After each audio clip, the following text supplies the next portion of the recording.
The word dynasty should probably only be used when talking about centuries-long Chinese empires.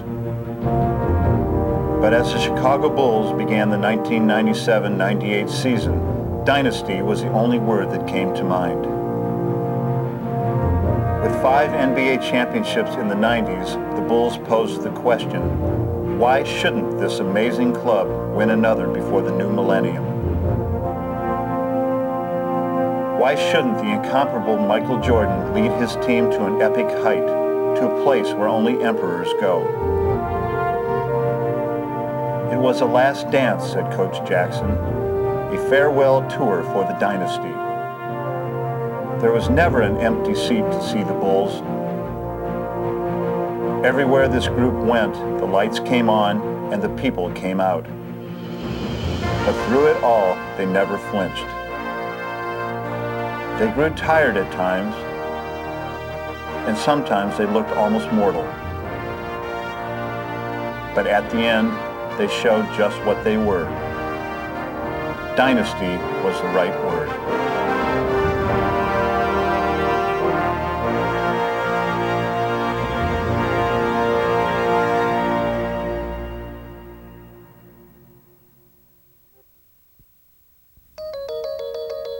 As they began the 1998 season, the Chicago Bulls had secured their place as one of sport's greatest dynasties. But after 5 titles in 7 years, the Bulls now had an air of finality amid rumors of their impending breakup.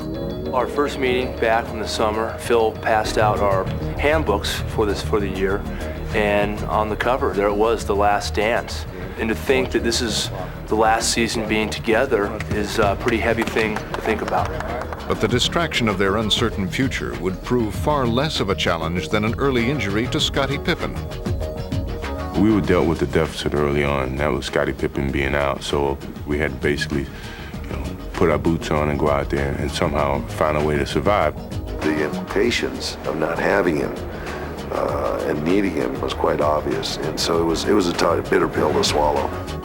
And as they opened the season in Boston, the Bulls would immediately discover just how difficult a test lay ahead of them. To McCarty, to Walker. Yes! And a shocker on opening night as the Boston Celtics have beaten the Chicago Bulls.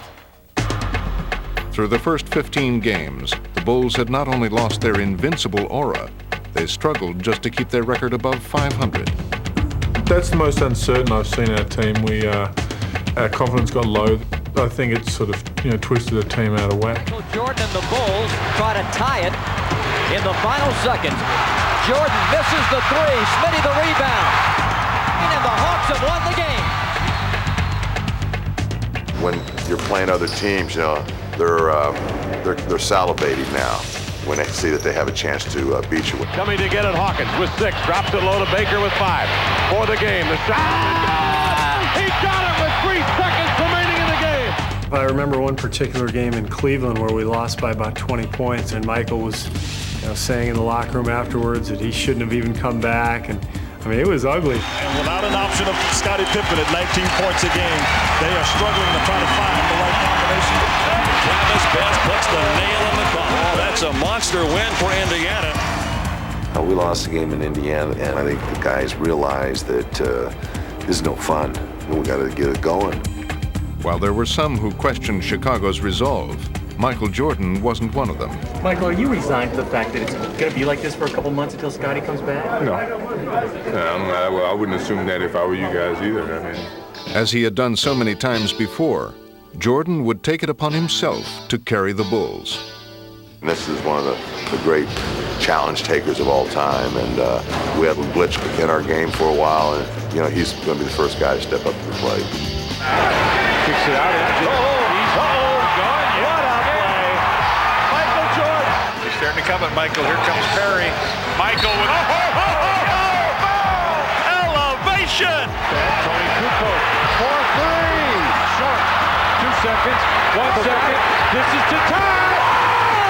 Yes, sir. He just stepped to a higher level and somewhat put on that cape and, said, okay, I have to do whatever it takes. 4.3 remaining, tie game. Michael to win it.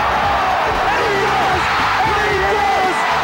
Jordan has beaten the Hawks again! And Michael would continue to command center stage at the All-Star Game in New York City, where he put on a dazzling show. I'm only going to allow him to have his trophy if he promises to come back and do it again. The All-Star of All-Stars, the MVP, Michael Jordan. And Jordan would get a lift from a healthy Scottie Pippen, whose time off had not been wasted. After missing 35 games, it gave me a great opportunity to really evaluate and see the value in what I could bring back to the team.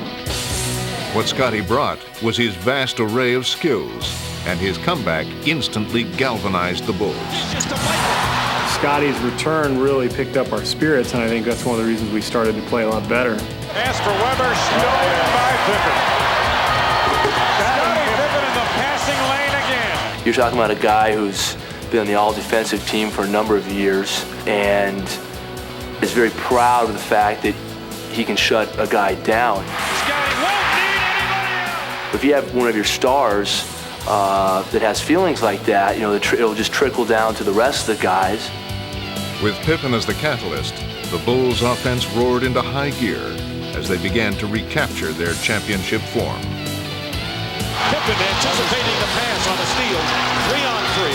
Pippen finds Harper, and Harper lays it in. Basket counts. I warned everybody else in the league. I mean, basically said it, you know, guys better get your leads now and get ahead of us now, because when Scottie gets back, we could run the table. And the Bulls would do just that.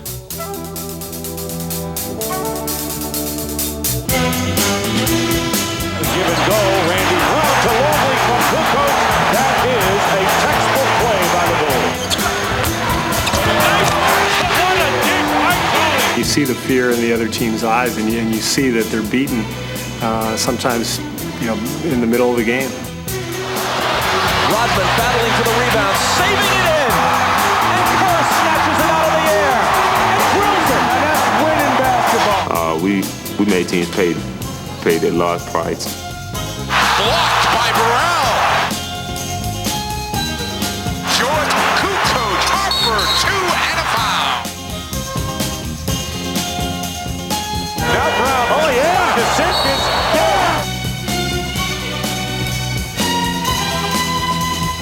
The putback is good from Worthington. Whoa, my goodness. Kukoc catches, fires. Jackson can't believe that. Pippen forces it out, makes the three!